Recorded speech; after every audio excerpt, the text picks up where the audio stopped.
Ouvir imagens com Gisele Beigelman.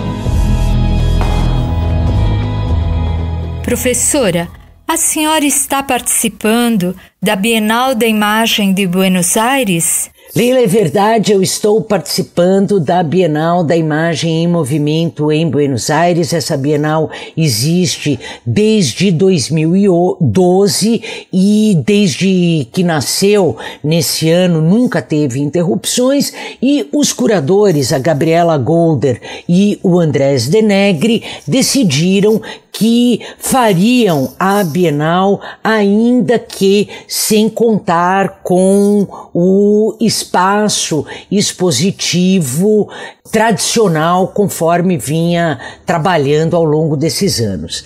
Nessa perspectiva, os curadores desenharam um projeto curatorial que é um sinônimo de uma plataforma para o audiovisual. Segundo o plano e o conceito da Gabriela Golder e do Andrés Denegri, a ideia é usar esse ambiente online para criar um coral não só de vozes, mas um coral de visualidades. Eles integraram a partir de um site muito interessante, desenhado especialmente para o contexto da internet e particularmente para o ambiente do desktop. É muito mais interessante navegar na Bienal, eu já indico, pelo computador do que pelo celular, porque é a partir daí que os diferentes vídeos que vêm de diferentes contextos do mundo são alinhavados numa navegação não linear que coloca todas essas imagens em diálogo. São centenas de microvídeos que abrangem uma diversidade poética e de sensibilidades bastante ampla, com reflexões que são colocadas em diálogo a partir desse espaço peculiar que é definido pela plataforma. Que trabalho a senhora está apresentando? A Bienal tem o sugestivo nome de Mirarnos a los ojos, volver a, ou seja, que nós nos olhemos nos olhos outra vez. Para os curadores, essa comunicação que tem ocorrido entre nós via telas não nos permite nós olharmos nos olhos dos outros, e isso eu concordo. E para mim, a participação nessa Bienal é muito especial, porque nós fomos convidados a participar com o projeto que foi desenvolvido no contexto da disciplina que eu ministrei online no primeiro semestre no curso de pós-graduação em design, o projeto Janelas Desobedientes, que se tornou um nome de um coletivo. E um dos projetos, uma das obras que nós criamos nesse contexto é a que está na Bienal, We Are Still Alive, Nós Ainda Estamos Vivos, que reúne os resultados do nosso mapeamento sonoro com o recorte específico na captação dos áudios em diferentes pontos da cidade, dos janelaços que ocorreram como forma de protesto e resistência aos absurdos das posturas do governo federal frente à Covid. Meu tempo está acabando, visitem bim.com.br. Eu fico por aqui, um bom dia para você e uma ótima semana para nós. A professora Gisele Beigelman conversou comigo, Leila Kiyomura, para a Rádio USP. Ouvir imagens com Gisele Beigelman.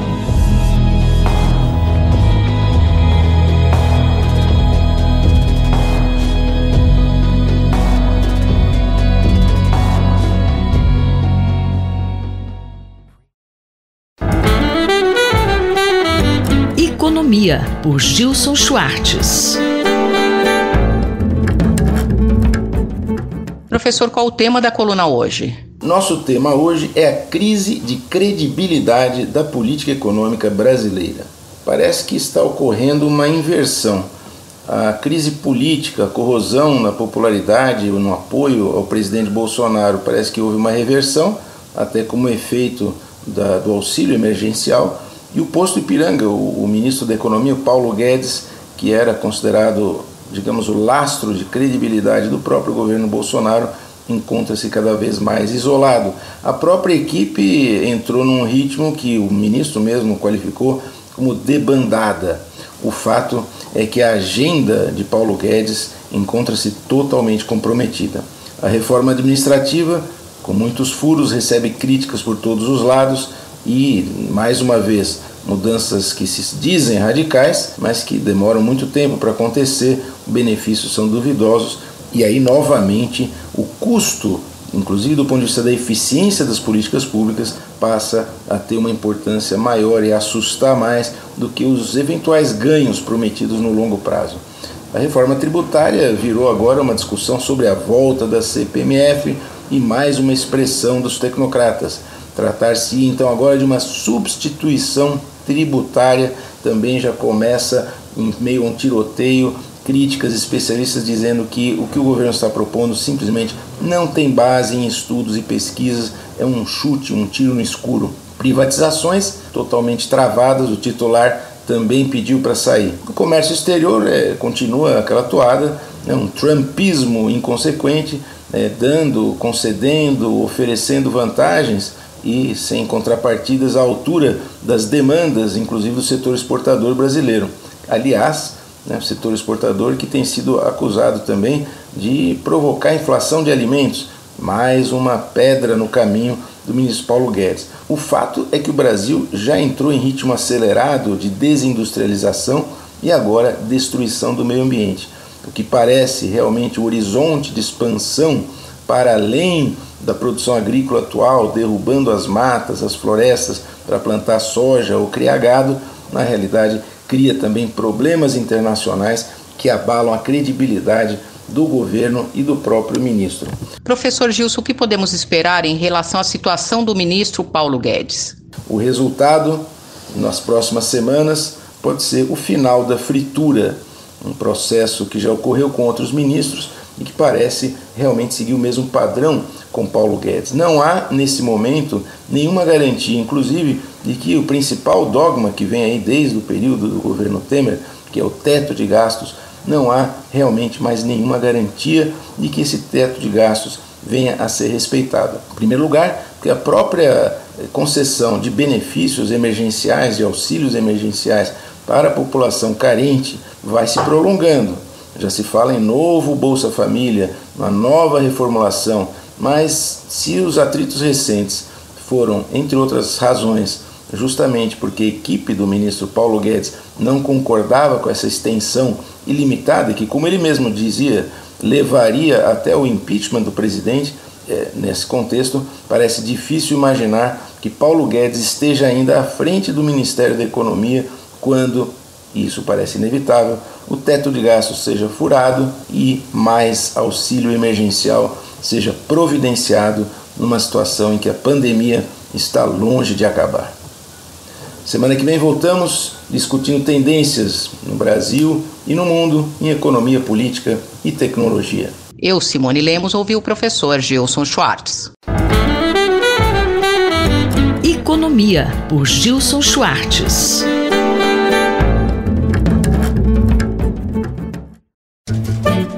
Horizontes do Jornalismo, por Carlos Eduardo Lins da Silva. Professor Carlos Eduardo, o livro mais recente do jornalista Bob Woodward revelou que Donald Trump sempre soube da gravidade da pandemia do coronavírus e minimizou a seriedade da situação.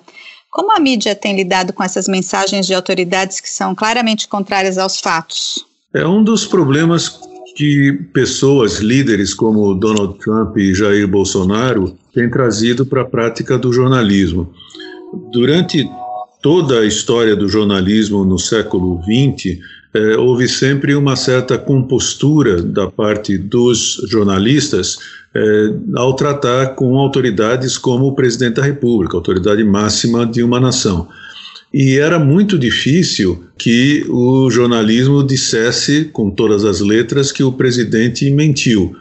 Com o Trump nos Estados Unidos, isso começou a mudar e hoje já é mais ou menos rotineiro, pelo menos para alguns jornais, dizerem que o presidente simplesmente, com todas as letras, mentiu.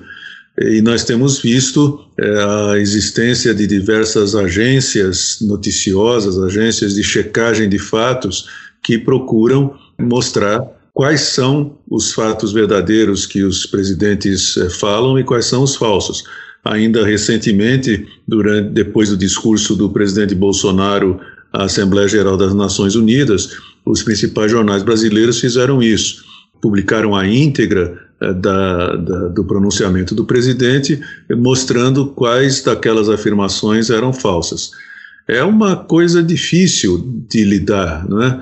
E o próprio Woodward demonstrou essa dificuldade. Como você sabe, os ouvintes e leitores provavelmente também, o Woodward foi muito criticado porque ele manteve essa informação de que o presidente Trump sabia que a pandemia era muito mortal e, no entanto, dizia que não era, desde fevereiro. Muitas pessoas acham que o Woodward agiu de forma egoística ao segurar essa informação até a publicação do livro, em vez de tê-la divulgado no jornal imediatamente quando a obteve. Talvez ele tivesse salvado algumas vidas, se ele tivesse feito isso. Mas o Woodward diz que o presidente poderia tê-lo desmentido simplesmente, e que agora, com o manancial de informações que ele obteve e que publicou no livro, o presidente não pode desmenti-lo porque ele confirma com muita precisão que aquelas informações de que o presidente sabia e minimizou de propósito eram corretas.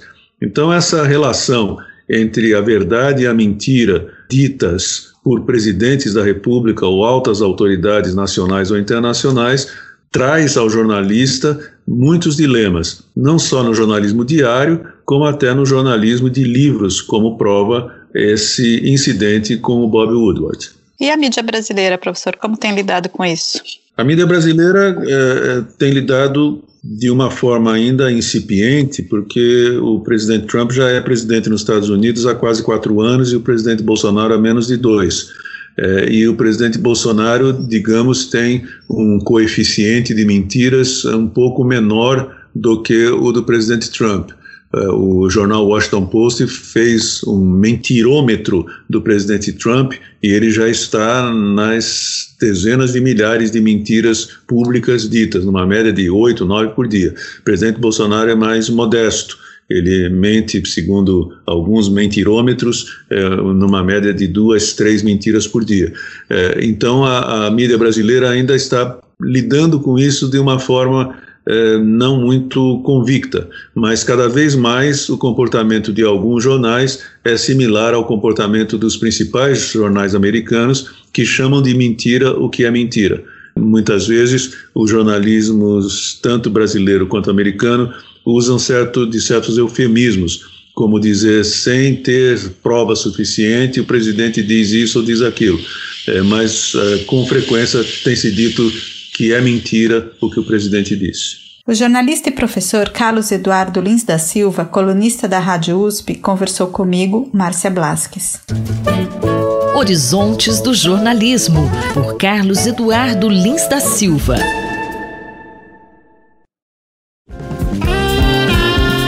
Corpo em Movimento, por José Carlos Fará. Na coluna de hoje, o professor Fará comenta um estudo publicado na revista Sociedade Brasileira de Imunologia sobre as recentes descobertas das possíveis respostas das células T no combate a doenças virais como a SARS-CoV-2.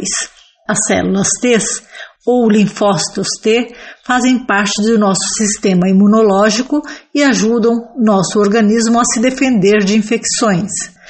Como outros estudos mais antigos já haviam indicado que a produção das células T estava diretamente ligada à prática regular de atividade física, agora levanta-se a hipótese de que quem se exercita regularmente está mais protegido de doenças como a Covid-19. Olá, ouvintes. Em meio ao pandemônio da pandemia do coronavírus, muito tem se estudado e falado sobre a doença, mas com poucas certezas e muitas dúvidas que ainda ficam sobre o comportamento deste vírus. A ciência já avançou muito e vai avançando mais com o tempo, principalmente em relação à produção de uma vacina. Nesse meio tempo, algumas descobertas, apesar de não serem ainda totalmente confirmadas, são significativas e bastante otimistas. Em um recente estudo publicado na revista Sociedade Brasileira de Imunologia, os autores identificaram a importância dos linfócitos T, ou comumente chamado de células T, que são células com funções imunológicas importantes que atuam eficazmente nas respostas antivirais, seja através da produção de citocinas ou eliminando ativamente células infectadas. Isso não é novidade. O interessante é que as células T podem assumir um papel mais central nas respostas do coronavírus. Muitos estudos ainda estão focando nas células T, que poderão indicar como essas células podem combater o SARS-CoV-2 em pessoas que apresentam pouco ou nenhum sintoma, que podem já estar eliminando a infecção através da reação dessas células T. Mas, friso aqui que é tão interessante quanto o possível papel benéfico das células T no sistema imunológico é que a produção dessas células são diretamente influenciadas pela prática da atividade física, seja ela leve ou moderada. Há muitos trabalhos na literatura que comprovam o efeito benéfico da atividade física no sistema imune e na produção de células T. Como já comentado em colunas anteriores, o sistema imune é uma porta de entrada para qualquer infecção. Quando se está sadio, essa porta se fecha e a atividade física, como já vimos, tem um papel importantíssimo nesse processo. Repetindo, a prática da atividade física aumenta a produção de células T que podem sim, dependendo das pesquisas daqui para frente, combater o Covid-19.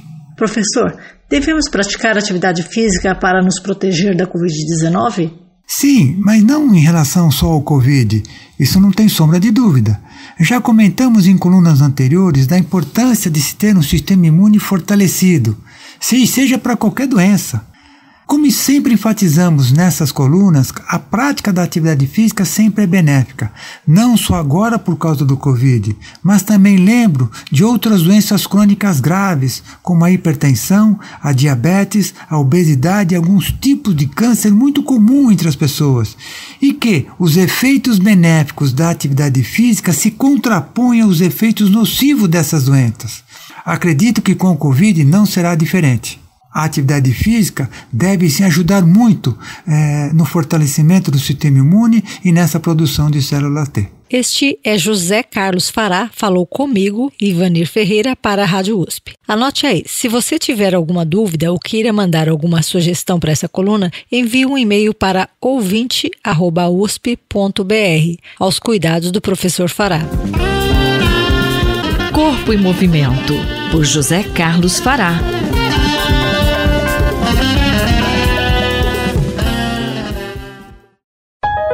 Observatório da Inovação, com Glauco Arbix. Bom dia, professor Glauco. O coronavírus saiu do mundo animal e atacou seriamente o ser humano. Mas não foram eles que invadiram o meio humano, correto? Bom dia, ouvintes da Rádio USP. Bom dia, Cinderela. A atual pandemia ela colocou problemas muito sérios que a humanidade precisa enfrentar e para nós, brasileiros, de um modo muito particular, né? A doença, a Covid-19, por exemplo, ela levou a gente a enfrentar enormes questões ambientais, são questões que marcam o nosso tempo, né? E exatamente como é que essa epidemia ela está relacionada com aquilo que é chamada crise ambiental, que tipo de risco exatamente está envolvido, que atinge os nossos ecossistemas, que atingem o nosso clima, né?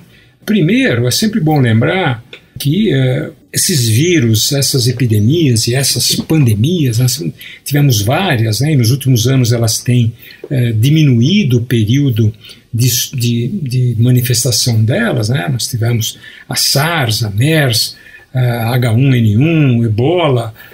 Então, nós estamos vendo que, na verdade, esses movimentos dos vírus saltarem do mundo animal, da natureza, para os humanos, tem muito a ver com a maneira como nós, em geral, ocupamos o espaço, né? A maneira como a gente acaba se relacionando com o mundo selvagem, com os animais, que a gente monta clusters, né? Como se eles estivessem confinados, e cada vez mais estamos vivendo, trabalhando, produzindo perto deles, e o que acontece é um movimento natural, em que os vírus, que muitas vezes para eles nada fazem, para nós são absolutamente letais, como como o coronavírus, que a gente não sabe exatamente de onde veio, por enquanto, né? Tem algumas teorias, né?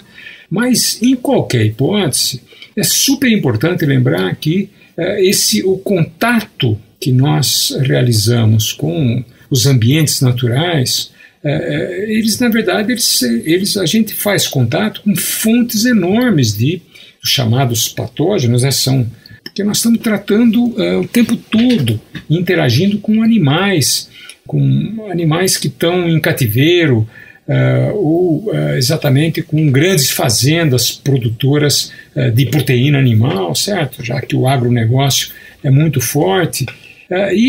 Por exemplo, nós temos notícia que lá na China, né, os epidemiologistas, muitos chineses, inclusive, eles relataram as condições que são condições muito favoráveis para que o vírus, o novo vírus, né, no caso, o coronavírus, né, ele consiga saltar e entrar no mundo humano de uma maneira muito forte, né, com um grau de letalidade muito forte, como nós estamos vendo agora na atual pandemia, que já fez milhares e milhares de mortos, inclusive aqui no Brasil mais de 130 mil mortos, né?